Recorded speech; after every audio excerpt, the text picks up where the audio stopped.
ఈ విధముగా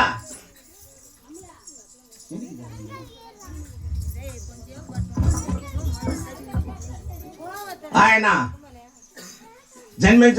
జన్మించినట్టు శుభ సమయంలో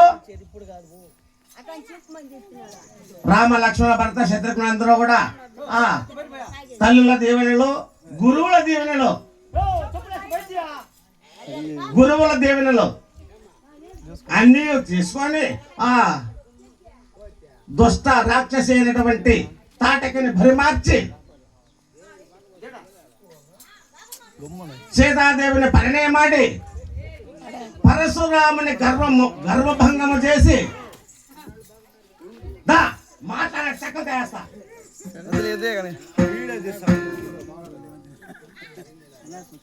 పరశురాముని గర్వభంగము చేసి అయోధ్య నగరాన్ని చేరి ఆ సీతారాములు ఇరువురు కూడా అయోధ్యకు వెళ్ళిన శుభ సమయంలో ఈ విధంగా పుర ప్రజలంతా ఈ విధంగా చెప్పుకుంటున్నారంట. ఏమని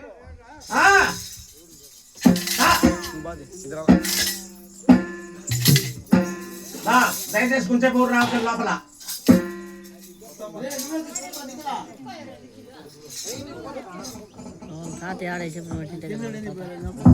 Yeah.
ఘనంగా కళ్యాణ వేడుకలు చేసుకున్నారంట పుర ప్రజలంతా రోజేరి పచ్చని తోరణాలతో నిత్య వైభవముగా ఆ రోజుల్లో 14 రోజులు రాముల వారికి కళ్యాణోత్సవం జరిగిందట. అటు పిమ్మట అయోధ్యలో ఒకనాడు రాములు అరణ్యానికి వెళ్ళాడట. ఎందుకు? ఆ మృగాలన్నీ సంహరించే కొరకై, ప్రజల విన్నపం కొరకు. అలాంటప్పుడు కైకేయిని పిలుచుకొని వెళ్ళాడట. ఎవరు? దశరథ మహారాజు. ఆ అరణ్యంలో కొలన దగ్గర ఝేంకరిస్తూ ఒక మృగం పైబడిందంట. అలాంటి సమయంలో దశరథ మహారాజు నిద్రిస్తున్నాడట. నిద్రిస్తుంటే కైకేయి బాణం తీసుకుని దాన్ని సంహరించింది.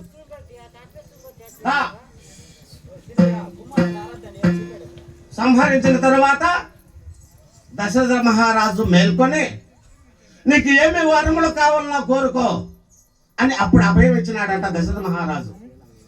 సరే, నాకు సందర్భం వచ్చినప్పుడు నా వరములు నేను కోరుకుంటాను అని అప్పుడే మాట చెప్పింది అనమాట.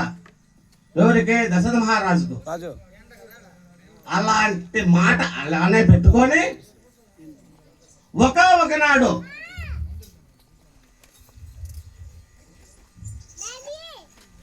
సందర్భం బట్టి దశరథ మహారాజును వరాలు కోరింది. ఏమని? మందర మాటలు వినే కదా. మందర మాటలు విని కైకేయి దశరథ మహారాజును వరాలు కోరింది. ఏమని? రాములను 14 ఏళ్ళు అరణ్యవాసం పంపించు, నా కుమారుడైన భరతునికి పట్టాభిషేకం చేయి అని కోరితే ఆనాడిచిన వరాలకు కట్టుబడి రాములను అరణ్యవాసం పంపించాడట దశరథ మహారాజు. భరతునికి పట్టాభిషిక్తుడై చేశాడట. అలాంటి సమయంలో దశరథ మహారాజు దుఃఖిస్తున్నాడంట. ఏమని?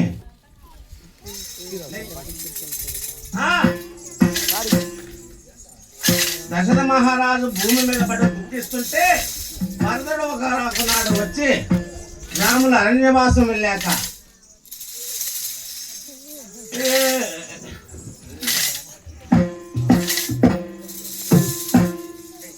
భరతుడు అయోధ్యకు వచ్చి నిందిస్తున్నాడంట తల్లిని. ఏమని? ఎంత ద్రోహివే కైకమ్మని, ఎంత పాతివే నీవు ద్రోహి